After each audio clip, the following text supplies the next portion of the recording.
Mesdames, Messieurs, amis internautes, bienvenue à ce nouveau numéro de votre magazine Le Canari du Web africain.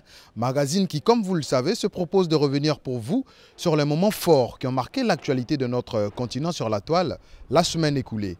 Au cours de cette édition, vous retrouverez vos rubriques habituelles, la revue du web, le hashtag du Canari et le chiffre clé de la semaine.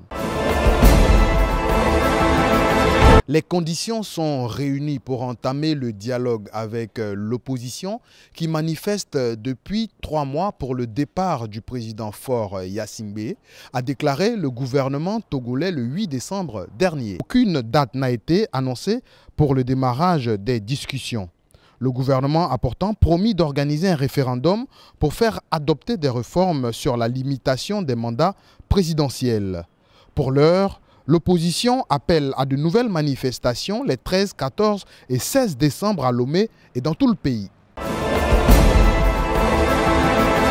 Le ministre ivoirien de la communication, de l'économie numérique et de la poste, Bruno Koné, a ouvert le 7 décembre dernier à Abidjan la 8e édition de l'Africa Postal Forum, dont le thème retenu pour cette année est « La banque postale en marche ». L'activité postale en Côte d'Ivoire est en train de repartir très fortement. Et nous nous en réjouissons d'ailleurs. Elle repart parce que la Poste s'adapte. La Poste aujourd'hui a décidé de se mettre au cœur des besoins des populations et non l'inverse. Il ne s'agit pas d'imposer des services ou de proposer des services dont les populations n'ont pas besoin. Il s'agit de comprendre quels sont les besoins des populations et ensuite de leur apporter des solutions. C'est ce que la Poste a fait aujourd'hui. Les deux pays de la zone UEMOA, la Côte d'Ivoire et le Sénégal, figurent parmi le top 10 des pays africains ayant attiré le plus de financement pour les start-up en 2016.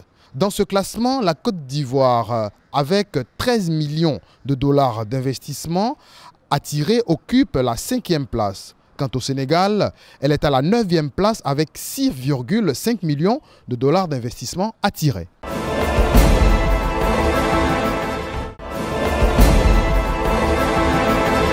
Du 4 au 9 décembre 2017, Abidjan, la capitale ivoirienne, a abrité la 19e conférence internationale sur le sida et les IST en Afrique, ICASA.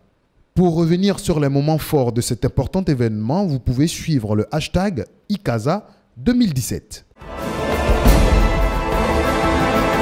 Le chiffre clé de cette semaine, c'est 17. Au Burkina Faso, 17 des 45 provinces sont en situation de déficit alimentaire, exposant 3 millions de personnes à une insécurité alimentaire selon le gouvernement. Refermons cette édition du Canari du Web avec une citation de Ferdinand Oyono, extrait de son livre « Le vieux nègre et la médaille ». Un baiser est une gourmandise qui ne fait pas grossir. C'est donc sur cette citation que nous nous disons au revoir. On se retrouve la semaine prochaine. D'ici là, comme d'habitude, gardez un œil sur l'ensemble du réseau Weblogie.